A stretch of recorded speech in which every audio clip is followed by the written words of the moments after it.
नमस्ते मित्रांनो, कसे आहात? मजेत ना? आपले स्वागत आहे या आपल्या चॅनेलमध्ये।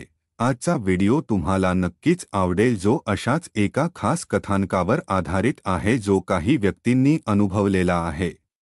चला तर मग सुरू करूया। खूप वर्षांपूर्वी कोल्हापूर जवळच्या पन्हाळगडावर एक श्रीमंत सरदार राहत होता। त्याचा भव्य वाडा गडाच्या कड्यावर उभा होता। सरदाराची मुलगी यमुनाबाई खूप सुंदर होती। तिचं लग्न ठरलं होतं, पण लग्नाआधीच तिच्या वडिलांच्या शत्रूंनी गडावर हल्ला केला। त्या लढाईत सरदार मेला आणि यमुनाबाईने स्वतःचा जीव वाड्याच्या अंगणातल्या विहिरीत टाकून संपवला। त्या दिवसापासून वाडा ओसाड पडला। लोक म्हणू लागले, यमुनाबाईचा आत्मा अजूनही त्या वाड्यात फिरतो। एका पावसाळी रात्री काही तरुणांनी धाडसाने त्या वाड्यात जायचं ठरवलं। भूत नाहीत असं काही नसतं असं म्हणून ते तिथे गेले। आत गेल्यावर सर्वत्र कोळ्यांची जाळी, तुटलेली दारे आणि थंडगार वारा होता।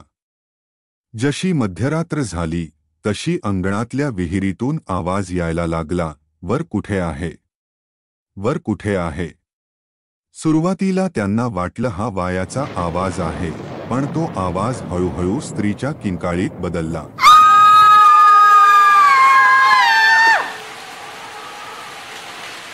त्यापैकी एकाने धाडस करून विहिरीत पाहिलं। अचानक लाल साडीतील बाई त्याला दिसली।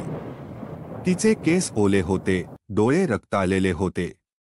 ती विहिरीतून वर चढू लागली। ते पाहून तरुण घाबरले आणि पळू लागले। पण दारं आपोआप बंद झाली। अंधारात फक्त एकाच गोष्टीचा प्रकाश दिसत होता, तो म्हणजे यमुनाबाईच्या डोळ्यांचा। सकाळ झाली तेव्हा गावक्यांनी वाड्याचे दार उघडलं। आत सगळं शांत होतं, पण त्या 4 तरुणांपैकी फक्त तिघे बाहेर सापडले। चौथा तरुण कायमचा गायब झाला।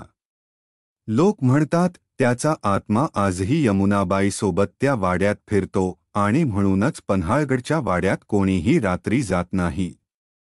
मित्रांनो, पुढच्या व्हिडिओमध्ये नवीन रोचक अनुभव घेऊन येतो। मित्रांनो, सबस्क्राईब, लाईक आणि शेअर करा। धन्यवाद। जय हिंद, जय महाराष्ट्र।